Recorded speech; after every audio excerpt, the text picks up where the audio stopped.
ഉടൻ നടക്കാൻ പോകുന്ന PSC പരീക്ഷകൾക്ക് തയ്യാറെടുക്കുന്നവരാണോ നിങ്ങൾ? എങ്കിൽ ഉടൻ തന്നെ സബ്സ്ക്രൈബ് ചെയ്യൂ. കേരളത്തിലെ ഏറ്റവും മികച്ച PSC പരിശീലന കേന്ദ്രമായ ലക്ഷ്യ അവതരിപ്പിക്കുന്ന team Lakshya Kerala learning app. Secretariat assistant, LDC തുടങ്ങിയ പരീക്ഷകൾക്കുള്ള സമഗ്രമായ പരിശീലനം. കേരളത്തിലെ ഏറ്റവും മികച്ച PSC അധ്യാപകർ നയിക്കുന്ന ക്ലാസുകൾ. ചിട്ടയായ സ്റ്റഡി പ്ലാൻ അടിസ്ഥാനമാക്കി സിലബസ് പൂർണ്ണമായും കവർ ചെയ്തുകൊണ്ടുള്ള ക്ലാസുകൾ. കൂടാതെ 100 മാർക്കിന്റെ മാതൃകാ പരീക്ഷകൾ, പരിശീലനത്തിനായി കൂടുതൽ ടോപ്പിക് വൈസ് പരീക്ഷകൾ, ലക്ഷ്യയുടെ റാങ്ക് ഫയലുകളെ അടിസ്ഥാനമാക്കിയുള്ള പരീക്ഷകൾ എന്നിവയും നൽകുന്നു. Join now team Lakshya Kerala learning app. Lakshya, the stepping stone towards success. എല്ലാവർക്കും സ്വാഗതം. +2 പ്രിലിമിനറി 1ാം ഘട്ട പരീക്ഷ പൂർത്തിയായിരിക്കുകയാണ്. അതിൽ സിവിക്സിൽ നിന്നും പൊതുഭരണം അഥവാ പബ്ലിക് അഡ്മിനിസ്ട്രേഷനിൽ നിന്നും ചോദിച്ചത് 5 ചോദ്യങ്ങളാണ്. ശരിക്കും പറഞ്ഞാൽ ഈ പൊതുഭരണം എന്ന് പറയുന്ന ഈ സിലബസിൽ പറഞ്ഞിരിക്കുന്ന ഈ പോർഷൻ അടങ്ങിയിരിക്കുന്നത് 10ാം ക്ലാസ്സിലെ സാമൂഹ്യ ശാസ്ത്രത്തിലെ ഭാഗം 1 പാഠം 3-ലാണ് പൊതുഭരണം അഥവാ പബ്ലിക് അഡ്മിനിസ്ട്രേഷൻ എന്ന ചാപ്റ്റർ ഉൾപ്പെടുന്നത്. അപ്പോൾ ഈ പബ്ലിക് അഡ്മിനിസ്ട്രേഷൻ എന്ന് പറയുന്ന ഈ 10ാം ക്ലാസ്സിലെ ഈ ചാപ്റ്ററിൽ നിന്നും മാത്രമാണ് 5 ചോദ്യങ്ങൾ തുടർച്ചയായും ചോദിച്ചത്. അതുകൊണ്ട് തന്നെ ഇനി വരാൻ പോകുന്ന ഡിഗ്രി തല എക്സാമിനും ഇനി വരാൻ പോകുന്ന 2ാം ഘട്ട പ്രിലിമിനറി എക്സാമിനും കൂടെ ചേർത്ത് ഈ പൊതുഭരണം അഥവാ പബ്ലിക് അഡ്മിനിസ്ട്രേഷൻ എന്ന് പറയുന്ന ചാപ്റ്ററിൽ നിന്നുമുള്ള പ്രധാനപ്പെട്ട ചില വസ്തുതകളാണ് ഇന്നത്തെ ക്ലാസ്സിന് ഇവിടെ ഡിസ്കസ് ചെയ്യുന്നത്. അപ്പോൾ നമുക്ക് ചോദിച്ചത് 5 ചോദ്യങ്ങൾ. ഈ ചോദ്യങ്ങളുമായി ബന്ധപ്പെട്ട ഫാക്റ്റുകൾ, റിലേറ്റഡ് ഫാക്റ്റുകളാണ് ഞാൻ ഇന്ന് ഇവിടെ ഡിസ്കസ് ചെയ്യാൻ പോകുന്നത്. പൊതുഭരണം, പബ്ലിക് അഡ്മിനിസ്ട്രേഷൻ. നമ്മൾ ഇപ്പോൾ കോവിഡ് എന്ന മഹാഭീതിക്ക് മുൻപിൽ പൊരുതി തുടങ്ങിയിട്ട് 1 വർഷം തികയുകയാണ്. നമ്മുടെ ചുറ്റുപാടുമുള്ള ധാരാളം ആളുകൾക്ക് ഇതുവരെ കോവിഡ് പിടിപെട്ടിട്ടുണ്ട്. അവർ ഗവൺമെന്റ് ഹോസ്പിറ്റലുകളിൽ സഹായം തേടിയിട്ടുമുണ്ട്. അതുകൊണ്ട് തന്നെ ഈ ഗവൺമെന്റ് ഹോസ്പിറ്റൽസ് വളരെ നല്ല രീതിയിൽ ഇവരെ ശുശ്രൂഷിക്കുകയും ഇവർക്ക് രോഗം ഭേദമാവുകയും ചെയ്തിട്ടുണ്ട്. മാത്രമല്ല, എടുത്തു പറയേണ്ടത് ആരോഗ്യ പ്രവർത്തകരെയും പോലീസുകാരെയുമാണ്. ആരോഗ്യ പ്രവർത്തകരും പോലീസുകാരും മറ്റ് സർക്കാർ വകുപ്പുകൾ എല്ലാം തന്നെ വളരെയധികം കഠിന പ്രയത്നത്തിലൂടെയാണ് ഈ ഒരു മഹാരോഗത്തിന് നേരെ പൊരുതുന്നത്. ഇതിൽ നിന്ന് നമുക്ക് എന്ത് മനസ്സിലാക്കുവാൻ സാധിക്കുന്നു? നമ്മുടെ സമൂഹത്തിൽ നടക്കുന്ന പ്രശ്നങ്ങളെ നേരിടുവാൻ വേണ്ടി വളരെ ശക്തമായ ഒരു പൊതുഭരണ സംവിധാനം ആവശ്യമാണ്. നമ്മുടെ സമൂഹത്തിൽ പൊതുജനങ്ങൾക്ക് വേണ്ടി, പൊതുജനങ്ങൾ നേരിടുന്ന പ്രശ്നങ്ങൾ പരിഹരിക്കുവാൻ വേണ്ടിയിട്ട് ശക്തമായ ഒരു പൊതുഭരണ സംവിധാനം ആവശ്യമാണ്. ഇതിനു വേണ്ടി കുറച്ചും കൂടെ എക്സാമ്പിൾസ് ഞാനിവിടെ പറയുകയാണ്. നമ്മുടെ പാഠഭാഗത്തിലുള്ള ഉദാഹരണങ്ങൾ തന്നെയാണ് ഞാനിവിടെ പറയുന്നത്. പല ഗവൺമെന്റ് സ്ഥാപനങ്ങളെ ഞാനിവിടെ നിങ്ങൾക്ക് മുൻപിൽ സ്ക്രീനിൽ പരിചയപ്പെടുത്തുകയാണ്. 1, കൃഷിഭവൻ. എന്താണ് കൃഷിഭവന്റെ ചുമതല? കൃഷിയെ പ്രോത്സാഹിപ്പിക്കുന്നു. 2, പ്രാഥമിക ആരോഗ്യ കേന്ദ്രം, ചികിത്സാ സൗകര്യം ഒരുക്കുന്നു. 3, പോലീസ് സ്റ്റേഷൻ, നാട്ടിൽ ക്രമസമാധാനം പാലിക്കുന്നു. അങ്ങനെ ഗവൺമെന്റിന് കീഴിൽ പല പല സ്ഥാപനങ്ങളുണ്ട്. ഈ സ്ഥാപനങ്ങൾ എല്ലാം തന്നെ ഒത്തുചേരുമ്പോഴാണ് ഒരു പൊതുഭരണ സംവിധാനം രൂപപ്പെടുന്നത്. അല്ലെങ്കിൽ നമുക്ക് ഇപ്രകാരം പറയാം, പൊതുഭരണ സംവിധാനത്തിന്റെ അടിസ്ഥാന ഘടകം എന്ന് പറയപ്പെടുന്നത് എന്താണ്? ഗവൺമെന്റ് സ്ഥാപനങ്ങളാണ്. പൊതുഭരണ സംവിധാനത്തിന്റെ അടിസ്ഥാന ഘടകമാണ് ഗവൺമെന്റ് സ്ഥാപനങ്ങൾ. ഗവൺമെന്റ് പുറപ്പെടുവിക്കുന്ന നയപരിപാടികളും വികസന പദ്ധതികളും നടപ്പിലാക്കുന്നതും അത് ജനങ്ങളിലേക്ക് എത്തിക്കുന്നതും ഏതിലൂടെയാണ്? ഗവൺമെന്റ് സ്ഥാപനങ്ങളിലൂടെയാണ്. അതുകൊണ്ട് തന്നെ ഗവൺമെന്റ് സ്ഥാപനങ്ങൾ എന്ന് പറയുന്നത് പൊതുഭരണ സംവിധാനത്തിലെ ഏറ്റവും അടിസ്ഥാനമായ ഘടകം തന്നെയാണ്. പാശ്ചാത്യ ചിന്തകനായ N. ഗ്ലാഡന്റെ അഭിപ്രായത്തിൽ പൊതുഭരണം എന്നാൽ ഗവൺമെന്റ് ഭരണത്തെ സംബന്ധിക്കുന്നതാണ്. പാശ്ചാത്യ ചിന്തകനായ N. ഗ്ലാഡന്റെ അഭിപ്രായത്തിൽ പൊതുഭരണം എന്നാൽ എന്താണ്? ഗവൺമെന്റ് ഭരണത്തെ സംബന്ധിക്കുന്നതാണ്. ഈ ഒരു വാക്യം അഥവാ ഈ ഒരു വരികൾ കൃത്യമായി നോട്ട് ചെയ്യുക.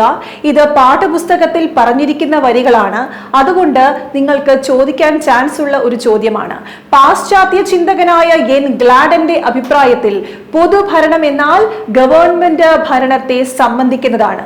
ഞാൻ നേരത്തെ പറഞ്ഞതുപോലെ ഗവൺമെന്റിന്റെ നയ പരിപാടികളും വികസന പദ്ധതികളും നടപ്പിലാക്കുന്നത് ഏതിലൂടെയാണ്? ഗവൺമെന്റ് സ്ഥാപനത്തിലൂടെയാണ്. പൊതുഭരണത്തിന്റെ പ്രാധാന്യം എന്തൊക്കെയാണ് എന്നിപ്പോൾ നമുക്ക് മനസ്സിലായി.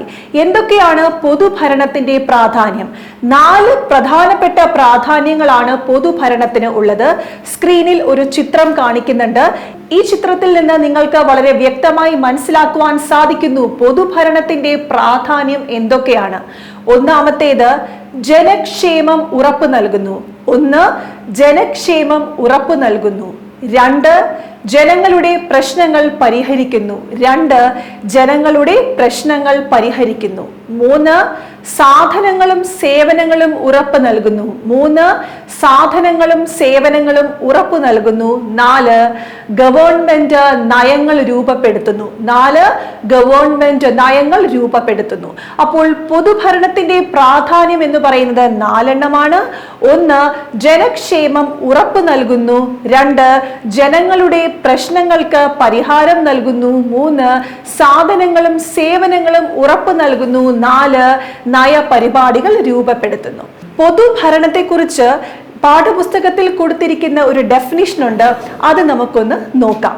രാജ്യത്ത് നിലവിലുള്ള നിയമങ്ങളും ഗവൺമെന്റിന്റെ നയപരിപാടികളും വികസന പദ്ധതികളും നടപ്പിലാക്കുന്നതിന് ഭൗതിക സാഹചര്യങ്ങളും മനുഷ്യ വിഭവവും ഫലപ്രദമായി വിനിയോഗിക്കുന്നതിനെയാണ് പൊതുഭരണം എന്ന് പറയപ്പെടുന്നത്. അപ്പൊ പൊതുഭരണം എന്നാൽ എന്താണ്? രാജ്യത്തിന്റെ നിലവിലുള്ള നിയമങ്ങളും ഗവൺമെന്റിന്റെ നയപരിപാടികളും വികസന പദ്ധതികളും നടപ്പിലാക്കുന്നതിന് ഭൗതിക സാഹചര്യങ്ങളും മനുഷ്യ വിഭവവും ഫലപ്രദമായി വിനിയോഗിക്കുന്നതിനെ എന്ത് പറയാം? പൊതുഭരണം എന്ന് നമുക്ക് പറയുവാൻ സാധിക്കുന്നു. ഇത് തന്നെയാണ് നിങ്ങളുടെ ചോദ്യ പേപ്പറിൽ ചോദിച്ച ഒന്നാമത്തെ ചോദ്യം. ഒന്നാമത്തെ ചോദ്യം എന്താണെന്ന് ശ്രദ്ധിക്കുക. ഗവൺമെന്റിന്റെ നയപരിപാടികളും വികസന പദ്ധതികളും നടപ്പിലാക്കുന്നതിന് ഭൗതിക സാഹചര്യങ്ങളും ഫലപ്രദമായി വിനിയോഗിക്കുന്നതിനെ അറിയപ്പെടുന്ന പേരെന്തെന്നാണ്? ഓപ്ഷൻ എ പൊതുഭരണം, ഓപ്ഷൻ ബി പൊതുജന ആരോഗ്യം, ഓപ്ഷൻ സി ആസൂത്രണം, ഓപ്ഷൻ ഡി ആസൂത്രണ കമ്മീഷൻ. ഇതാണ് 4 ഓപ്ഷൻ. ഇപ്പോൾ നിസ്സംശയം നിങ്ങൾക്ക് പറയുവാൻ സാധിക്കുന്നു ഓപ്ഷൻ എ എന്താണ്? പൊതുഭരണം. രാജ്യത്ത് നിലവിലുള്ള നിയമങ്ങളും ഗവൺമെന്റിന്റെ നയപരിപാടികളും വികസന പദ്ധതികളും നടപ്പിലാക്കുന്നതിന് ഭൗതിക സാഹചര്യങ്ങളും മനുഷ്യ വിഭവവും ഫലപ്രദമായി വിനിയോഗിക്കുന്നതിനെയാണ് പൊതുഭരണം എന്ന് അറിയപ്പെടുന്നത്. അപ്പോൾ ഉത്തരം എന്താണ്? Option A. അപ്പോൾ ഒന്നാമത്തെ ചോദ്യം പൂർത്തിയായിരിക്കുകയാണ്. ഒന്നാമത്തെ ചോദ്യവും അതുമായി ബന്ധപ്പെട്ട ഫാക്റ്റുകളുമാണ് ഞാനിവിടെ പറഞ്ഞത്. ഇപ്പോൾ ഒന്നാമത്തെ ചോദ്യം കഴിഞ്ഞിരിക്കുകയാണ്. ഇനി രണ്ടാമത്തെ ചോദ്യത്തിലേക്ക് കടക്കാം. രണ്ടാമത്തെ ചോദ്യം ഇതാണ്: നിങ്ങൾ എന്തെങ്കിലും നടപ്പാക്കുന്നതിന് മുൻപ് നിങ്ങൾ കണ്ട പാവപ്പെട്ടവനെയും നിസ്സഹായനുമായ ഒരുവന്റെ മുഖം ഓർക്കുക. ഞാനിപ്പോൾ ചെയ്യാൻ പോകുന്നത് ആ പാവപ്പെട്ടവന് എങ്ങനെ സഹായകമാകുമെന്ന് സ്വയം ചോദിക്കുക. ഇത് ആരുടെ വരികളാണ് എന്നാണ് ചോദ്യം. Option A Subhash Chandrabose, option B Jawaharlal Nehru, option C Mahatma Gandhi, option D Sardar Vallabhbhai Patel. അപ്പോൾ വരികൾ നിങ്ങൾ വായിച്ചു എന്ന് ഞാൻ വിശ്വസിക്കുന്നു. വരികൾ ഇപ്രകാരമാണ്: നിങ്ങൾ എന്തെങ്കിലും നടപ്പാക്കുന്നതിന് മുൻപ് നിങ്ങൾ കണ്ട പാവപ്പെട്ടവനും നിസ്സഹായനുമായ ഒരുവന്റെ മുഖം ഓർക്കുക. ഞാനിപ്പോൾ ചെയ്യാൻ പോകുന്നത് ആ പാവപ്പെട്ടവന് എങ്ങനെ സഹായകമാകുമെന്ന് സ്വയം ചോദിക്കുക. ഇപ്രകാരം പറഞ്ഞത് ആരാണ്? ഇത് ആരുടെ വരികളാണ്? മറ്റാരുടെയുമല്ല, നമ്മുടെ രാഷ്ട്രപിതാവായ മഹാത്മാഗാന്ധിയുടെ വരികളാണ് ചുവടെ കൊടുത്തിരിക്കുന്നത്. അദ്ദേഹം പൊതുഭരണത്തെക്കുറിച്ച് ലക്ഷ്യം ലക്ഷ്യമിടുന്നത് ഇപ്രകാരമാണ്. പൊതുഭരണത്തെക്കുറിച്ച് അദ്ദേഹത്തിന്റെ അഭിപ്രായമാണ് അദ്ദേഹം ഇവിടെ വളരെ വ്യക്തമായി പറഞ്ഞിരിക്കുന്നത്. പൊതുഭരണം എന്നാൽ അദ്ദേഹത്തിന്റെ കാഴ്ചപ്പാടിൽ എന്താണ്? മറ്റുള്ളവരുടെ താല്പര്യം സംരക്ഷിക്കുക, ഏറ്റവും കൂടുതൽ പരിരക്ഷയും പരിഗണനയും വേണ്ടവർക്ക് പ്രത്യേക പരിരക്ഷയും പരിഗണനയും നൽകുക. ഇതാണ് ഗാന്ധിജി പൊതുഭരണത്തിലൂടെ ലക്ഷ്യമിടുന്നത്. അപ്പോൾ ഗാന്ധിജി പൊതുഭരണത്തിലൂടെ രണ്ട് കാര്യങ്ങളാണ് ലക്ഷ്യമിടുന്നത്. ഒന്ന്, എല്ലാവരുടെയും താല്പര്യം സംരക്ഷിക്കുക. രണ്ട്, കൂടുതൽ പരിഗണനയും പരിരക്ഷയും വേണ്ടവർക്ക് പ്രത്യേകമായ പരിഗണനയും പരിരക്ഷയും നൽകുക. ഈ രണ്ട് കാര്യങ്ങളുമാണ് പൊതുഭരണത്തിലൂടെ ഗാന്ധിജി ലക്ഷ്യമിടുന്നതും അത് തന്നെയാണ് അദ്ദേഹം ഈ വരികളിൽ കൂടി പരാമർശിക്കുന്നത്. ഗ്രാമസ്വരാജ് എന്ന ആശയത്തിന്റെ ഉപജ്ഞാതാവ് ആര്? ഗ്രാമസ്വരാജ് എന്ന ആശയത്തിന്റെ ഉപജ്ഞാതാവാണ് മഹാത്മാഗാന്ധി. ഗ്രാമസ്വരാജ് എന്ന ആശയത്തിന്റെ ഉപജ്ഞാതാവാണ് മഹാത്മാഗാന്ധി. ഗ്രാമസ്വരാജ് എന്ന ആശയത്തിലൂടെ നിലവിൽ വന്ന അഥവാ രൂപപ്പെട്ട സ്ഥാപനങ്ങളാണ് പ്രാദേശിക ഭരണ സ്ഥാപനങ്ങൾ. ഗ്രാമസ്വരാജ് എന്ന ആശയത്തിലൂടെ രൂപപ്പെട്ട സ്ഥാപനമാണ് ഏത്? പ്രാദേശിക ഭരണ സ്ഥാപനങ്ങൾ.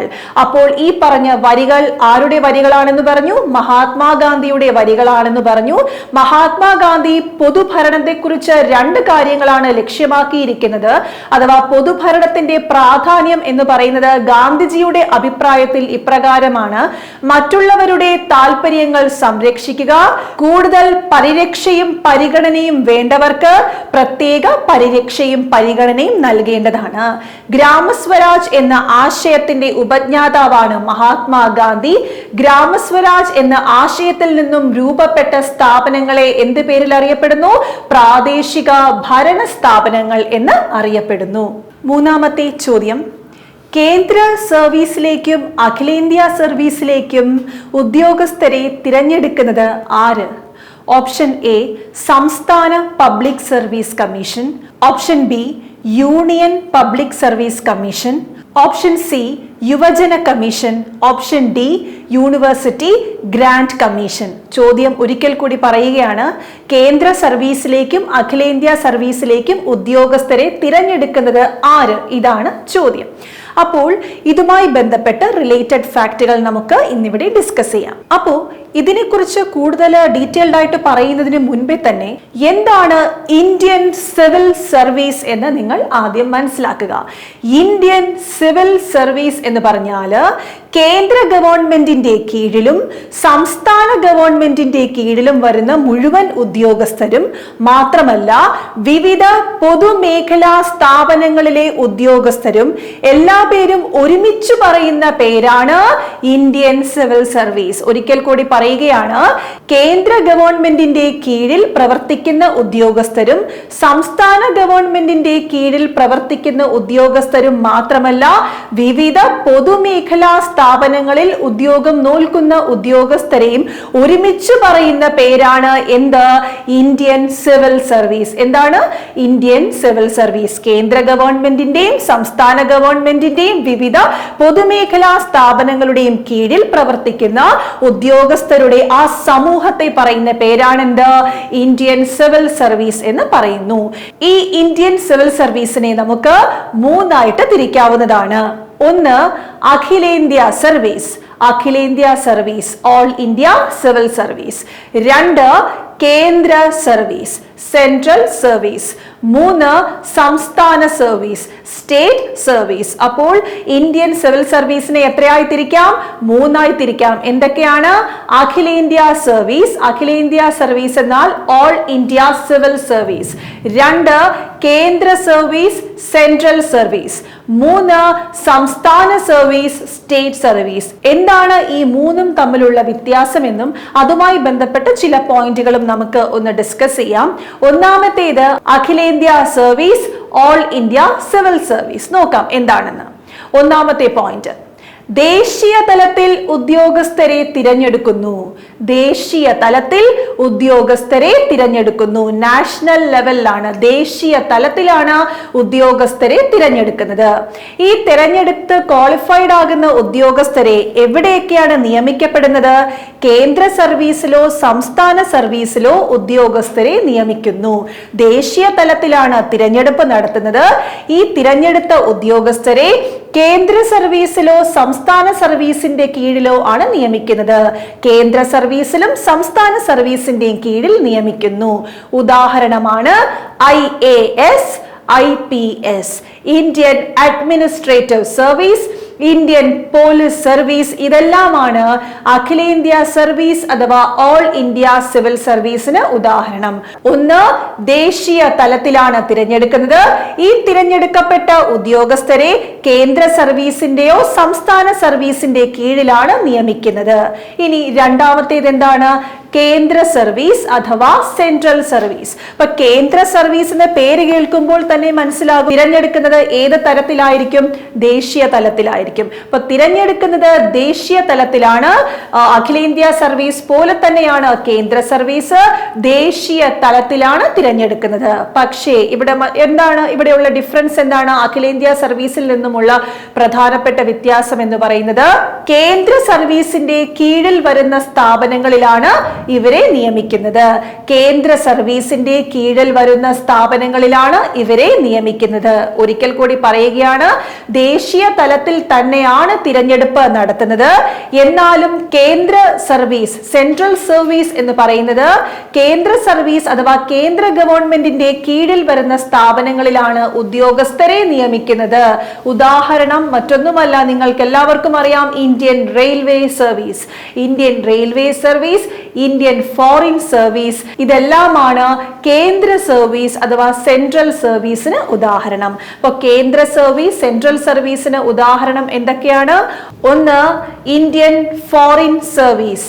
രണ്ട്, ഇന്ത്യൻ റെയിൽവേ സർവീസ്. ഇത് രണ്ടുമാണ് സെൻട്രൽ സർവീസിന് ഉദാഹരണമായിട്ട് വരുന്നത്. ദേശീയ തലത്തിലാണ് തിരഞ്ഞെടുക്കുന്നത്. കേന്ദ്ര ഗവൺമെന്റിന്റെ കീഴിൽ വരുന്ന ഭരണ വകുപ്പുകളിലാണ് ഇവരെ നിയമിക്കുന്നത്.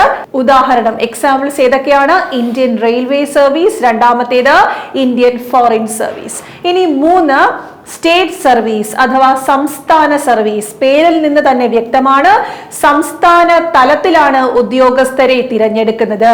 സംസ്ഥാന തലത്തിലാണ് ഉദ്യോഗസ്ഥരെ തിരഞ്ഞെടുക്കുന്നത്. സംസ്ഥാന ഗവൺമെന്റിന്റെ കീഴിൽ വരുന്ന ഭരണ വകുപ്പുകളിലാണ് ഉദ്യോഗസ്ഥരെ നിയമിക്കുന്നത്. സംസ്ഥാന തലത്തിലാണ് ഉദ്യോഗസ്ഥരെ തിരഞ്ഞെടുക്കുന്നത്. സംസ്ഥാന ഗവൺമെന്റിന്റെ കീഴിൽ വരുന്ന ഭരണ വകുപ്പുകളിലാണ് ഇവരെ നിയമിക്കുന്നത്. ഉദാഹരണത്തിന് പാഠപുസ്തകത്തിൽ പറയുന്ന ഉദാഹരണം സെയിൽസ് ടാക്സ് ഓഫീസർ ആണ്. Sales tax officer. അപ്പോൾ ഇന്ത്യൻ സിവിൽ സർവീസിനെ മൂന്നായി തിരിച്ചു. ഇന്ത്യൻ സിവിൽ സർവീസ് എന്നാൽ എന്താണെന്ന് ഞാൻ പറഞ്ഞു. അതായത് കേന്ദ്ര സർവീസിലോ സർക്കാർ സർവീസിലോ മാത്രമല്ല, പൊതുമേഖലാ സ്ഥാപനങ്ങളിലെ ഉദ്യോഗസ്ഥരെ പൊതുവായി പറയുന്ന അല്ലെങ്കിൽ അവരുടെ സമൂഹത്തെ പറയുന്ന പേരാണ് എന്ത്? ഇന്ത്യൻ സിവിൽ സർവീസ് എന്ന് പറയുന്നു. ഇന്ത്യൻ സിവിൽ സർവീസിനെ എത്രയായി നമ്മൾ തിരിച്ചു? മൂന്നായിട്ടാണ് തിരിച്ചത്. അഖിലേന്ത്യാ service, all India civil service, കേന്ദ്ര സർവീസ്, സെൻട്രൽ സർവീസ്, സംസ്ഥാന സർവീസ്, സ്റ്റേറ്റ് സർവീസ്. ഇതില് അഖിലേന്ത്യാ സർവീസിന് ഉദാഹരണമാണ് IAS, Indian administrative service, IPS, Indian police service. ദേശീയ തലത്തിലാണ് തിരഞ്ഞെടുക്കുന്നത്. കേന്ദ്ര സർവീസിലോ സംസ്ഥാന സർവീസിലോ ഇവരെ നിയമിക്കപ്പെടുന്നു. എന്നാൽ രണ്ടാമത്തേത് സെൻട്രൽ സർവീസ് ആണ്, കേന്ദ്ര സർവീസ് ആണ്. ദേശീയ തലത്തിലാണ് തിരഞ്ഞെടുക്കുന്നത്. കേന്ദ്ര സർവീസിന്റെ കീഴിൽ വരുന്ന വകുപ്പുകളിലാണ് ഇവരെ നിയമിക്കുന്നത്. ഉദാഹരണത്തിന് Indian railway service, Indian foreign service. മൂന്നാമത്തേത് സംസ്ഥാന സർവീസ്, സ്റ്റേറ്റ് സർവീസ്. സംസ്ഥാന തലത്തിലാണ് തിരഞ്ഞെടുപ്പ് നടത്തുന്നത്. സംസ്ഥാന ഗവൺമെന്റിന്റെ കീഴിൽ വരുന്ന ഭരണ വകുപ്പുകളിലാണ് ഇവരെ നിയമിക്കുന്നത്. ഉദാഹരണത്തിന് എന്താണ്? Sales tax officer. അപ്പോൾ ഈ മൂന്നെണ്ണം പറഞ്ഞു. ഇനി നമുക്ക് വേണ്ടത്, ഞാൻ പറഞ്ഞു സംസ്ഥാന തലത്തിലാണ് സംസ്ഥാന സർവീസിൽ തിരഞ്ഞെടുക്കുന്നത്. ആരാണ് തിരഞ്ഞെടുക്കുന്നത്? ഇതിൽ യോഗ്യരായ ഉദ്യോഗാർത്ഥികളെ എങ്ങനെയാണ് കണ്ടുപിടിക്കുന്നത്? ഇതിന് മേൽനോട്ടം വഹിക്കുന്നത് ആര്? അതിനുള്ള ഉത്തരമാണ് ഇവിടെ പറയുന്നത്. ദേശീയ തലത്തിൽ ഉദ്യോഗാർത്ഥികളെ തിരഞ്ഞെടുക്കുവാൻ വേണ്ടിയിട്ട് തിരഞ്ഞെടുപ്പ് നടത്തുന്നത് യൂണിയൻ പബ്ലിക് സർവീസ് കമ്മീഷനാണ്. അതായത് അഖിലേന്ത്യാ സർവീസിലേക്കും കേന്ദ്ര സർവീസിലേക്കും തിരഞ്ഞെടുക്കുന്നത് ആരാണ്? UPSC ആണ്, യൂണിയൻ പബ്ലിക് സർവീസ് കമ്മീഷനാണ്. അഖിലേന്ത്യാ സർവീസിലേക്കും കേന്ദ്ര സർവീസിലേക്കും തിരഞ്ഞെടുക്കുന്നത് union public service commission UPSC ആണ്. UPSCയുടെ ചെയർമാനെയും അംഗങ്ങളെയും നിയമിക്കുന്നത് ആര്? UPSCയുടെ ചെയർമാനെയും അംഗങ്ങളെയും നിയമിക്കുന്നത് രാഷ്ട്രപതിയാണ്. UPSCയുടെ ചെയർമാനെയും അംഗങ്ങളെയും നിയമിക്കുന്നത് ആരാണ്? രാഷ്ട്രപതിയാണ്. മെറിറ്റ് സംവിധാനത്തിന്റെ കാവൽക്കാരൻ എന്ന് അറിയപ്പെടുന്നതാണ് UPSC. Watch dog of the merit system in India. Watch dog of the merit system in India എന്ന് അറിയപ്പെടുന്നത് UPSC ആണ്. മെറിറ്റ് സംവിധാനത്തിന്റെ കാവൽക്കാരൻ എന്ന് അറിയപ്പെടുന്നത് യൂണിയൻ പബ്ലിക് സർവീസ് കമ്മീഷനാണ്. ചെയർമാനെയും അംഗങ്ങളെയും നിയമിക്കുന്നത് രാഷ്ട്രപതിയാണ്. അടുത്തത് സംസ്ഥാന സർവീസ് അഥവാ സ്റ്റേറ്റ് സർവീസ്. സംസ്ഥാന തലത്തിലുള്ള തിരഞ്ഞെടുപ്പ് നടത്തുന്നു. സംസ്ഥാന തലത്തിൽ തിരഞ്ഞെടുപ്പ് നടത്തുന്നത് ആര്?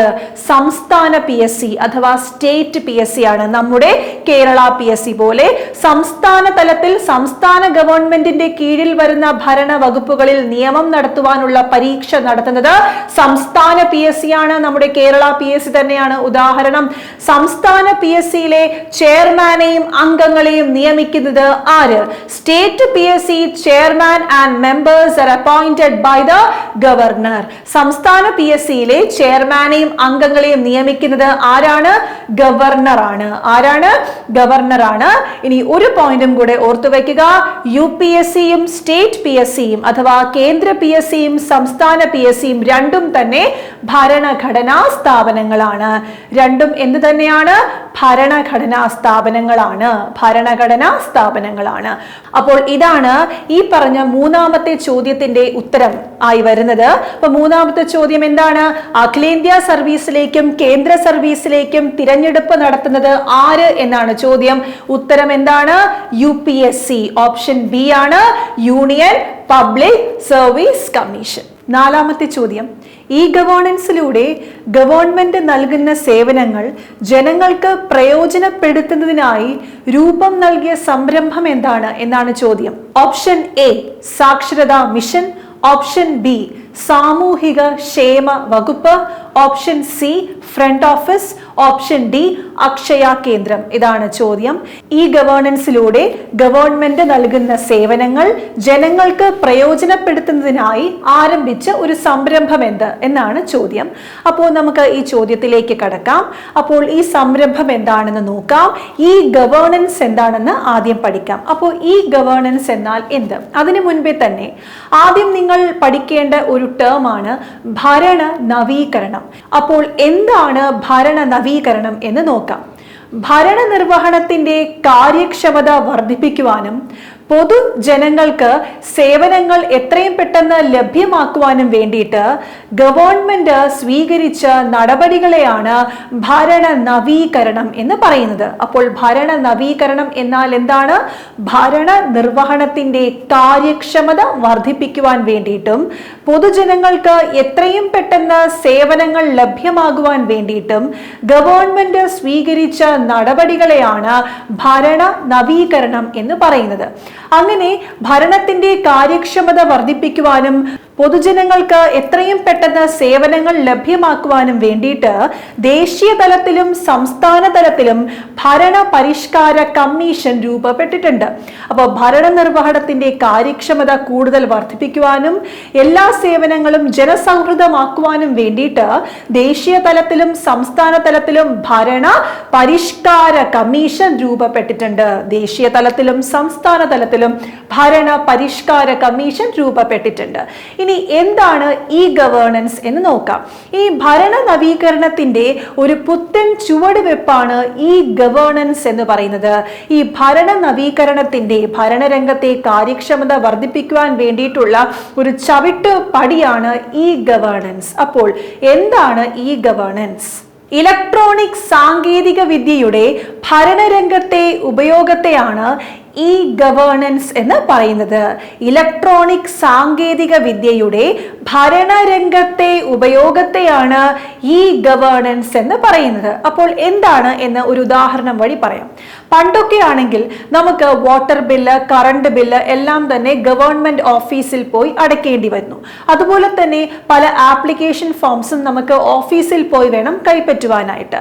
മാത്രമല്ല പാസ്പോർട്ടിന് അപ്ലൈ ചെയ്യാനും ആധാർ കാർഡിനും എല്ലാം തന്നെ നമുക്ക് ഗവൺമെന്റ് ഓഫീസുകളെ സന്ദർശിക്കേണ്ടി വരികയായിരുന്നു. പക്ഷേ ഇപ്പോൾ അങ്ങനെയല്ല. ഇത് മാറ്റി തീർക്കുവാൻ വേണ്ടിയിട്ടാണ് പുതിയ ഒരു ഭരണ സംരംഭം കൊണ്ടുവന്നത്. അതാണ് ഇ ഗവേണൻസ്. എന്താണ് ഇ ഗവേണൻസ്? ഇലക്ട്രോണിക് സാങ്കേതിക വിദ്യയുടെ ഉപയോഗം എങ്ങനെയാണ് ഭരണരംഗത്തിന് പുതിയ മാറ്റങ്ങൾ സൃഷ്ടിക്കുന്നത്? അതായത് ഇപ്പോൾ നമുക്ക് ഗവൺമെന്റ് ഓഫീസിൽ പോയിട്ട് ബില്ലടയ്ക്കേണ്ട ആവശ്യമില്ല. എന്തെങ്കിലും ആപ്ലിക്കേഷൻ ഫോം ആണെങ്കിൽ ഗവൺമെന്റ് സൈറ്റിൽ ലഭ്യമാണ്, നമുക്കത് ഡൗൺലോഡ് ചെയ്ത് എടുത്താൽ മതി. അതായത് എന്താണ് ഇതിൽ നിന്നും മനസ്സിലാക്കേണ്ടത്? ഇന്റർനെറ്റിന്റെ സൗകര്യത്തോടു കൂടി നമുക്ക് വളരെ എളുപ്പം വീട്ടിൽ നിന്ന് തന്നെ എല്ലാം നമ്മുടെ കൈപ്പിടിയിൽ ഒതുക്കാൻ സാധിക്കുന്നു. പെട്ടെന്ന് തന്നെ ഗവൺമെന്റ് ഓഫീസിൽ പോകാതെ സമയം കളയാതെ തന്നെ നമുക്ക് എല്ലാം നമ്മുടെ കൈവെള്ളയിൽ കിട്ടുകയാണ്. ഏതിലൂടെ? ഇന്റർനെറ്റിലൂടെ. എല്ലാ ഗവൺമെന്റ് ഓഫീസിന്റെ പ്രധാനപ്പെട്ട ആപ്ലിക്കേഷൻ ഫോമും എല്ലാം തന്നെ ഒരുവിധം വെബ്സൈറ്റിൽ അവൈലബിൾ ആണ്. നമുക്കത് ഡൗൺലോഡ് ചെയ്തെടുത്താൽ മതി. ബില്ലടയ്ക്കാൻ വേണ്ടി ഓഫീസിൽ പോയി ക്യൂ നിൽക്കേണ്ട ആവശ്യമുണ്ടോ? ഇല്ല. നമുക്ക് എല്ലാം തന്നെ നമുക്ക് വീട്ടിലിരുന്ന് ഇന്റർനെറ്റിലൂടെ നമുക്ക് വളരെ എളുപ്പത്തിൽ അത് അടച്ചു തീർക്കുവാൻ സാധിക്കുന്നു. ഇതിനെയാണ് ഇ ഗവേണൻസ് എന്ന് പറയുന്നത്. ഇലക്ട്രോണിക് സാങ്കേതിക വിദ്യയുടെ ഉപയോഗം ഭരണരംഗത്തിൽ ഉണ്ടാക്കുന്ന മാറ്റങ്ങൾ, ഇതിനെയാണ് ഇ ഗവേണൻസ് എന്ന് പറയുന്നത്. എന്നിരുന്നാലും കുറച്ച് ആളുകൾക്കെങ്കിലും ഇന്റർനെറ്റിനെ കുറിച്ച് വലിയ ബോധവാന്മാരല്ല. അവർക്ക് ഈ ബില്ല് ഇന്റർനെറ്റിലൂടെ അല്ലെങ്കിൽ ഇന്റർനെറ്റിലൂടെ അടയ്ക്കുവാനായിട്ട് അവർക്ക് ബുദ്ധിമുട്ടുണ്ടാകും. കാരണം ഈ മുതിർന്ന ആളുകൾക്ക്, പ്രധാനമായിട്ടും മുതിർന്ന വ്യക്തികൾക്ക് തന്നെ അതുമായി ഇന്റർനെറ്റുമായിട്ട് അധികം പ്രാഥമിക അറിവില്ലാത്തത് കൊണ്ട് തന്നെ ഇത്തരം കാര്യങ്ങൾ ബുദ്ധിമുട്ടുണ്ടാകും. അതുകൊണ്ട് ഈ ബുദ്ധിമുട്ടും പരിഹരിക്കുവാൻ വേണ്ടിയിട്ടാണ് നമ്മുടെ ഭരണകൂടം പുതിയ ഒരു സംരംഭം കൊണ്ടുവന്നത്. അതാണ് അക്ഷയ കേന്ദ്രം. ഈ ഗവേണൻസിലൂടെ ഗവൺമെന്റ് സേവനങ്ങൾ പൊതുജനങ്ങളിലേക്ക് എത്തിക്കുക എന്ന ലക്ഷ്യത്തോടുകൂടി ആരംഭിച്ച ഒരു സംരംഭമാണ് ഏത്? അക്ഷയ കേന്ദ്രം. അക്ഷയ കേന്ദ്രത്തിൽ ചെന്ന് കഴിഞ്ഞാൽ നമുക്ക് ബില്ലടയ്ക്കാം. ഗവൺമെന്റിന്റെ പല ആപ്പ് ഫോമും നമുക്ക് അവിടെ നിന്നും ലഭിക്കുന്നതാണ്. അങ്ങനെ ഗവൺമെന്റ് സേവനങ്ങൾ എല്ലാം തന്നെ എവിടെ പോയാൽ ലഭിക്കും? അക്ഷയ കേന്ദ്രത്തിൽ പോയാൽ ലഭിക്കുന്നതാണ്. മാത്രമല്ല അക്ഷയ കേന്ദ്രത്തിൽ പോകുമ്പോൾ തന്നെ നമുക്ക് ഇന്റർനെറ്റിനെ കുറിച്ച് അറിവില്ലാത്ത ആളുകളാണ്, എങ്ങനെയാണ് ബില്ല് അടയ്ക്കേണ്ടതെന്നോ ആപ്ലിക്കേഷൻ ഡൗൺലോഡ് ചെയ്യേണ്ടതെന്നോ ഒന്നും അറിയാത്ത, പ്രാഥമിക അറിവ് ഇല്ലാത്ത ആളുകളാണെങ്കിൽ അവർക്ക് ഈ അക്ഷയ കേന്ദ്രം വളരെ എളുപ്പത്തിൽ തന്നെ ഇതിനു വേണ്ടിയിട്ടുള്ള സഹായം ചെയ്തു കൊടുക്കുന്നു. അപ്പോൾ അക്ഷയ കേന്ദ്രത്തിന്റെ പ്രധാന ലക്ഷ്യം എന്ന് പറയുന്നത് പൊതുജനങ്ങളെ ഈ സാക്ഷരാക്കുക എന്നുള്ളത്. ഈ സാക്ഷരത എന്ന് പറഞ്ഞാൽ എന്താണ്? ഇന്റർനെറ്റിനെ കുറിച്ചുള്ള പ്രാഥമിക അറിവ് പകർന്നു കൊടുക്കുന്നതിനെയാണ് ഈ സാക്ഷരത എന്ന് പറയുന്നത്. പൊതുജനങ്ങളെ ഈ സാക്ഷരാക്കുക എന്നുള്ളതാണ് അക്ഷയ കേന്ദ്രത്തിന്റെ പ്രധാന ലക്ഷ്യം. അങ്ങനെ അക്ഷയ കേന്ദ്രത്തിൽ പോയി കഴിഞ്ഞാൽ വളരെ എളുപ്പത്തിൽ ഗവൺമെന്റ് സേവനങ്ങൾ ലഭിക്കുന്നതാണ്. അവർ തന്നെ നമുക്ക് പറഞ്ഞു തരും എങ്ങനെയാണ് ഇത് ചെയ്യേണ്ടത് എന്ന് പറഞ്ഞ് ഇന്റർനെറ്റിന്റെ പ്രാഥമിക അറിവുകൾ അവര് നമുക്ക് പങ്കിട്ട് തരും. അപ്പോൾ ഇതാണ് ഇ ഗവേണൻസും അക്ഷയ കേന്ദ്രവും. അപ്പോൾ നിങ്ങൾക്ക് മനസ്സിലായി എന്ന് വിശ്വസിക്കുന്നു. ഇ ഗവേണൻസ് എന്ന് പറഞ്ഞാൽ എന്താണ്? ഇലക്ട്രോണിക് സാങ്കേതിക വിദ്യയുടെ ഭരണരംഗത്തെ ഉപയോഗത്തെയാണ് എന്ത് പറയുന്നത്? ഇ ഗവേണൻസ് എന്ന് പറയുന്നത്. അപ്പോൾ ഇലക്ട്രോണിക് സാങ്കേതിക വിദ്യയുടെ അഥവാ ഇന്റർനെറ്റിന്റെ പ്രാഥമിക അറിവിനെയാണ് എന്ത് പറയുന്നത്? ഈ സാക്ഷരത എന്ന് പറയുന്നത്. ഈ ഗവേണൻസിലൂടെ ഗവൺമെന്റ് സേവനങ്ങൾ പൊതുജനങ്ങളിലേക്ക് എത്തിക്കുവാൻ വേണ്ടിയിട്ടുള്ള ഒരു സംരംഭത്തെ പറയുന്ന പേരെന്താണ്? അക്ഷയ കേന്ദ്രം എന്നാണ് പറയുന്നത്. അക്ഷയ കേന്ദ്രത്തിന്റെ പ്രധാന ലക്ഷ്യം എന്താണ്? ജനങ്ങളെ ഈ സാക്ഷരാക്കുക എന്നുള്ളതാണ് അക്ഷയ കേന്ദ്രത്തിന്റെ പ്രധാന ലക്ഷ്യം. എന്താണ് ഈ സാക്ഷരത എന്ന് പറഞ്ഞാൽ? ഇന്റർനെറ്റിന്റെ പ്രാഥമിക അറിവുകൾ ജനങ്ങൾക്ക് പറഞ്ഞു കൊടുക്കുക എന്നുള്ളതാണ് ഈ സാക്ഷരത എന്ന് പറയുന്നത്. അക്ഷയ കേന്ദ്രത്തിന്റെ പ്രധാന ലക്ഷ്യവും അത് തന്നെയാണ്. അപ്പോൾ ഈ പറഞ്ഞ നാലാമത്തെ ചോദ്യത്തിന്റെ ഉത്തരം എന്താണ്? ഓപ്ഷൻ ഡി, അക്ഷയ കേന്ദ്രം. ഇനി അഞ്ചാമത്തെ ചോദ്യത്തിലേക്ക് കടക്കാം. അഞ്ചാമത്തെ ചോദ്യം, സംസ്ഥാന തലത്തിൽ അഴിമതി കേസുകൾ തടയുന്നതിന് വേണ്ടി രൂപം നൽകിയ സ്ഥാപനമേത്? Option A Lokayukta, option B Lokpal, option C vigilance commission, option D അഴിമതി വിരുദ്ധ സ്ക്വാഡ്. അപ്പോൾ ഇതാണ് 5ാമത്തെ ചോദ്യം. അപ്പോൾ നമുക്ക് ഈ ചോദ്യവുമായി ബന്ധപ്പെട്ട ചില ഫാക്റ്റുകൾ പരിചയപ്പെടാം. അഴിമതി തടയുവാൻ രൂപം നൽകിയ സ്ഥാപനങ്ങൾ ഏതൊക്കെയാണ്? അഴിമതി തടയുവാൻ സംസ്ഥാന തലത്തിലും ദേശീയ തലത്തിലും രൂപം നൽകിയ സ്ഥാപനങ്ങളാണ് ചുവടെ ചേർത്തിരിക്കുന്നത്. 1 Lokpal Lokayukta, 2 vigilance commission, 3 ombudsman. അപ്പോൾ അഴിമതി തടയുവാൻ വേണ്ടി സംസ്ഥാന തലത്തിലും ദേശീയ തലത്തിലും രൂപം നൽകിയ സ്ഥാപനങ്ങൾ ഏതൊക്കെയാണ്? Lokpal Lokayukta, 2 vigilance commission, 3 ombudsman. അപ്പോൾ ഓരോന്നായിട്ട് നമുക്ക് ഡിസ്കസ് ചെയ്യാം. ഒന്നാമത്തേത് ലോക്പാൽ ലോകായുക്ത. ദേശീയ തലത്തിൽ അഴിമതി തടയുവാൻ രൂപം നൽകിയ സ്ഥാപനമാണ് ലോക്പാൽ. ദേശീയ തലത്തിൽ അഴിമതി തടയുവാൻ രൂപം നൽകിയ സ്ഥാപനമാണ് ഏത്? ലോക്പാൽ. ദേശീയ തലത്തിലുള്ള അഴിമതി എന്ന് പറയുമ്പോൾ രാഷ്ട്രീയ തലത്തിലായാലും ഭരണതലത്തിലും ഉദ്യോഗസ്ഥ തലത്തിലും അഴിമതി തടയുവാൻ വേണ്ടി രൂപം നൽകിയ സ്ഥാപനമാണ് ലോക്പാൽ. രാഷ്ട്രീയ തലത്തിലും ഭരണതലത്തിലും ഉദ്യോഗസ്ഥ തലത്തിലും അഴിമതി തടയുവാൻ രൂപം നൽകിയ സ്ഥാപനമാണ് ലോക്പാൽ. പൊതുപ്രവർത്തകർ അഥവാ ഉദ്യോഗസ്ഥർ ഇവരുടെ നേരായി ഉന്നയിക്കുന്ന അഴിമതികൾ, ഈ അഴിമതികൾക്ക് കേസെടുത്ത് പരിശോധിക്കാനുള്ള അധികാരം ലോക്പാലിനുണ്ട്. പൊതുപ്രവർത്തകർ ഉദ്യോഗസ്ഥർ ഇവർക്ക് നേരെ ഉന്നയിക്കുന്ന അഴിമതികൾ, ഈ അഴിമതികളിൽ കേസെടുത്ത് അന്വേഷിക്കുവാൻ ലോക്പാലിന് അധികാരമുണ്ട്. പൊതുപ്രവർത്തകർ ഉദ്യോഗസ്ഥർ ഇവർക്കെതിരെ ഉന്നയിക്കുന്ന അഴിമതികൾ, ഈ അഴിമതികൾക്ക് എതിരെ കേസെടുത്ത് അന്വേഷിക്കുവാനുള്ള അധികാരവും പുനർ നടപടികൾ നിർദ്ദേശിക്കുവാനുള്ള അധികാരവും ലോക്പാലിനുണ്ട്. നടപടികൾ നിർദ്ദേശിക്കുവാനുള്ള അധികാരവും ആർക്കുണ്ട്? ലോക്പാലിന് ഉണ്ട്. എന്നാൽ സംസ്ഥാന തലത്തിൽ അഴിമതി തടയുവാൻ വേണ്ടി രൂപപ്പെട്ട സ്ഥാപനമാണ് ലോകായുക്ത. സംസ്ഥാന തലത്തിൽ അഴിമതി തടയുവാൻ രൂപപ്പെട്ട സ്ഥാപനമാണ് ലോകായുക്ത. അപ്പോൾ ഇത്രയും പോയിന്റുകൾ വളരെ വ്യക്തമായി പഠിച്ചു വയ്ക്കുക. ദേശീയ തലത്തിൽ അഴിമതി തടയുവാൻ രൂപപ്പെട്ട സ്ഥാപനമാണ് ലോക്പാൽ. ദേശീയ തലത്തിൽ അഴിമതി തടയുവാനാണ് ലോക്പാൽ. ദേശീയ തലം എന്നാൽ രാഷ്ട്രീയ തലം, ഭരണതലം മാത്രമല്ല, ഉദ്യോഗസ്ഥ തലത്തിലും അവർ ഉന്നയിക്കുന്ന അല്ലെങ്കിൽ അവർക്ക് എതിരായി ഉന്നയിക്കപ്പെടുന്ന അഴിമതികളിൽ കേസെടുത്ത് അന്വേഷിക്കുവാനും നടപടികൾ നിർദ്ദേശിക്കുവാനും ലോക്പാലിന് അധികാരമുണ്ട്. എന്നാൽ സംസ്ഥാന തലത്തിൽ അഴിമതി തടയുവാൻ വേണ്ടി രൂപപ്പെട്ട സ്ഥാപനമാണ് ഏത്? ലോകായുക്ത. അപ്പോൾ ദേശീയ തലത്തിലാണെങ്കിൽ ലോക്പാൽ, സംസ്ഥാന തലത്തിലാണെങ്കിൽ ലോകായുക്ത. അടുത്തത് വിജിലൻസ് കമ്മീഷൻ. അപ്പോൾ വിജിലൻസ് കമ്മീഷൻ പഠിക്കുന്നതിന് മുൻപേ തന്നെ നിങ്ങൾ ഈ സ്ക്രീനിലേക്ക് ഒന്ന് ശ്രദ്ധിക്കുക. ഇവിടെ നിങ്ങൾക്ക് ഒരു പോസ്റ്റർ കാണുവാൻ സാധിക്കുന്നു. ഈ പോസ്റ്ററിൽ എന്താണ് എഴുതിയിരിക്കുന്നത്?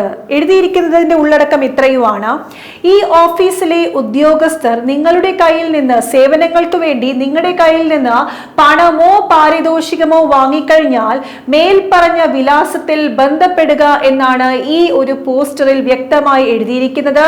വിലാസം പറഞ്ഞിരിക്കുന്നത് superintendent of police vigilance commission എന്നാണ്. അതായത് നിങ്ങൾക്ക് ഇനി ശ്രദ്ധിച്ചാൽ മതി, ഗവൺമെന്റ് ഓഫീസുകളിൽ എല്ലാം തന്നെ ഇത്തരം ഒരു പോസ്റ്റർ നിങ്ങൾക്ക് കാണുവാൻ സാധിക്കുന്നു. ഈ പോസ്റ്ററിന്റെ വിലാസം വിജിലൻസ് കമ്മീഷനിലേക്കാണ് പോകുന്നത്. അപ്പോൾ ഇതിൽ നിന്നും നിങ്ങൾക്ക് എന്താണ് മനസ്സിലാക്കാൻ സാധിക്കുന്നത്? വിജിലൻസ് കമ്മീഷൻ എന്തിനാണ് രൂപപ്പെട്ടത്? കേന്ദ്രം അഥവാ സംസ്ഥാനം, കേന്ദ്ര തലത്തിലും വിജിലൻസ് കമ്മീഷൻ ഉണ്ട്, സംസ്ഥാന തലത്തിലും വിജിലൻസ് കമ്മീഷൻ ഉണ്ട്. അതുകൊണ്ട് നമ്മൾക്ക് ഇപ്രകാരം പറയാം: കേന്ദ്ര ഗവൺമെന്റിന്റെയോ സംസ്ഥാന ഗവൺമെന്റിന്റെയോ കീഴിൽ വരുന്ന സ്ഥാപനങ്ങൾ, ഈ സ്ഥാപനങ്ങളിലെ ഉദ്യോഗസ്ഥർ അഥവാ ഓഫീസുമായി ബന്ധപ്പെട്ട അഴിമതികൾ അന്വേഷിക്കുന്നത് ആരാണ്? വിജിലൻസ് കമ്മീഷനാണ്.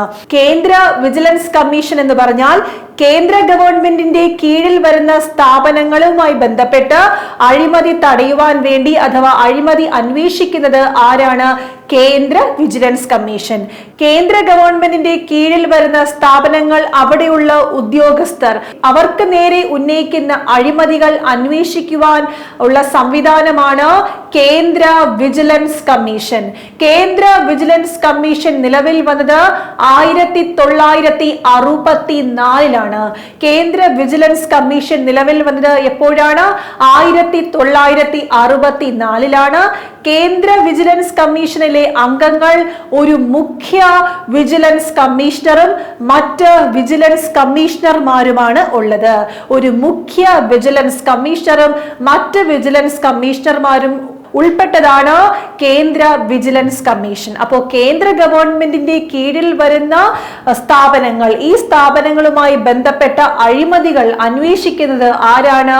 കേന്ദ്ര വിജിലൻസ് കമ്മീഷൻ. ഈ സ്ഥാപനവുമായി ബന്ധപ്പെട്ട അഴിമതികൾ, ഉദ്യോഗസ്ഥരുമായി ബന്ധപ്പെട്ട അഴിമതികളെല്ലാം അന്വേഷിക്കുന്ന ഒരു സംവിധാനമാണ് കേന്ദ്ര വിജിലൻസ് കമ്മീഷൻ. രൂപപ്പെട്ടത് 1964 കേന്ദ്ര വിജിലൻസ് കമ്മീഷനിലെ അംഗങ്ങൾ എന്ന് പറയുന്നത് ചെയർമാൻ മറ്റ് വിജിലൻസ് കമ്മീഷണർമാരുമാണ്. ഇനി ഇതേപോലെ തന്നെയാണ് ഞാൻ പറഞ്ഞു സംസ്ഥാന വിജിലൻസ് കമ്മീഷൻ. സംസ്ഥാന ഗവൺമെന്റിന്റെ കീഴിൽ വരുന്ന സ്ഥാപനങ്ങൾ, ഈ സ്ഥാപനങ്ങളിൽ ഉന്നയിക്കുന്ന അഴിമതികൾ തടയുവാനും അഴിമതികളെ കുറിച്ച് അന്വേഷിക്കുവാനും വേണ്ടി രൂപപ്പെട്ടതാണ് ഏത്? സംസ്ഥാന വിജിലൻസ് കമ്മീഷൻ. സംസ്ഥാന ഗവൺമെന്റിന് കീഴിൽ വരുന്ന സ്ഥാപനങ്ങളുമായി ബന്ധപ്പെട്ട അഴിമതികളെ കുറിച്ച് അന്വേഷിക്കുവാൻ വേണ്ടിയിട്ടാണ് സംസ്ഥാന വിജിലൻസ് കമ്മീഷൻ രൂപപ്പെട്ടത്. അപ്പോൾ ഇപ്പോൾ കേന്ദ്ര വിജിലൻസ് കമ്മീഷൻ എന്താണെന്നും സംസ്ഥാന വിജിലൻസ് കമ്മീഷൻ എന്താണെന്ന് നിങ്ങൾക്ക് വ്യക്തമായി മനസ്സിലായി എന്ന് വിശ്വസിക്കുന്നു. അടുത്തത് മൂന്നാമത്തേത് ഓംബുഡ്സ്മാൻ. ജനപ്രതിനിധികളോ ഉദ്യോഗസ്ഥരോ സ്വജനപക്ഷപാതമോ അഴിമതിയോ ധനദുർവിനിയോഗമോ നടത്തിക്കഴിഞ്ഞാൽ ഇതുമായി ബന്ധപ്പെട്ട് അന്വേഷണം നടത്തുന്ന സംവിധാനമാണ് ഓംബുഡ്സ്മാൻ. ജനപ്രതിനിധികളോ ഉദ്യോഗസ്ഥരോ സ്വജനപക്ഷപാതമോ അഴിമതിയോ ധനദുർവിനിയോഗമോ നടത്തിക്കഴിഞ്ഞാൽ ഇതുമായി ബന്ധപ്പെട്ട് അന്വേഷിക്കുന്ന സംവിധാനമാണ് എന്ത്? ഓംബുഡ്സ്മാൻ എന്ന് പറയുന്നത്. സാധാരണയായി ഓംബുഡ്സ്മാനായി നിയമിക്കുന്നത് റിട്ടയേർഡ് ഹൈക്കോടതി ജഡ്ജിയെയാണ്. റിട്ടയേർഡ് ആയിട്ടുള്ള ഹൈക്കോടതി ജഡ്ജിയാണ് ഓംബുഡ്സ്മാൻ എന്ന പദവിയിൽ നിയമിക്കുന്നത്. ജനങ്ങൾക്ക് നേരിട്ട് ഓംബുഡ്സ്മാനെ സമീപിച്ച് പരാതികൾ നൽകാവുന്നതാണ്. ജനങ്ങൾക്ക് നേരിട്ട് ഓംബുഡ്സ്മാനെ സമീപിച്ച് പരാതികൾ നൽകാവുന്നതാണ്. ഇതുപോലെ തന്നെ ബാങ്കിംഗ് ഓംബുഡ്സ്മാനും ഉണ്ട്. ബാങ്കിംഗ് ഓംബുഡ്സ്മാൻ എന്താണ്? ബാങ്കിംഗ് ഓംബുഡ്സ്മാൻ ബാങ്കിംഗ് രംഗത്ത് ഇടപാടുകാരുടെ പ്രശ്നങ്ങൾ പരിഹരിക്കുവാൻ വേണ്ടിയിട്ടാണ് ബാങ്കിംഗ് ഓംബുഡ്സ്മാൻ. അപ്പൊ ബാങ്കിംഗ് ഓംബുഡ്സ്മാൻ എന്ന് പറഞ്ഞാൽ ബാങ്കിംഗ് രംഗത്ത് ഇടപാടുകാരുടെ പ്രശ്നങ്ങൾ പരിഹരിക്കുവാനാണ് ബാങ്കിംഗ് ഓംബുഡ്സ്മാൻ. അപ്പൊ ഓംബുഡ്സ്മാനെ കുറിച്ച് പാഠഭാഗത്തിൽ ഇത്രയും പോയിന്റുകളാണ് പറഞ്ഞിരിക്കുന്നത്. ജനപ്രതിനിധികളോ ഉദ്യോഗസ്ഥരോ അഴിമതിയോ സ്വജന പക്ഷപാതമോ ധനദുർവിനിയോഗമോ നടത്തിക്കഴിഞ്ഞാൽ ഇതുമായി ബന്ധപ്പെട്ട അന്വേഷണം നടത്തുന്നത് ആരാണ്?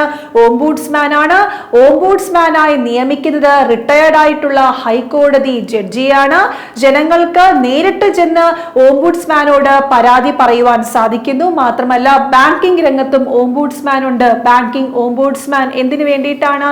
ഇടപാടുകാരുടെ പ്രശ്നങ്ങൾ പരിഹരിക്കുവാൻ വേണ്ടിയിട്ടാണ് ബാങ്കിംഗ് ഓംബുഡ്സ്മാൻ. അപ്പോൾ അഴിമതി തടയുവാനുള്ള 3 സംവിധാനങ്ങൾ നമ്മൾ പഠിച്ചു കഴിഞ്ഞു. ലോക്പാൽ, ലോകായുക്ത. ലോക്പാൽ എന്ന് പറയുന്നത് എന്താണ്? ദേശീയ തലത്തിലാണ്.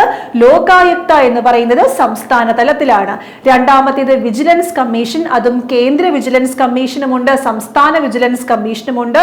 ഉദ്യോഗസ്ഥർ ചെയ്യുന്ന അഴിമതികൾക്ക് എതിരെ ശബ്ദമുയർത്തുന്നു വിജിലൻസ് കമ്മീഷൻ. മൂന്നാമത്തേതാണ് ഓംബുഡ്സ്മാൻ. അപ്പോൾ 5ാമത്തെ ചോദ്യം നിങ്ങൾ ശ്രദ്ധിച്ചു.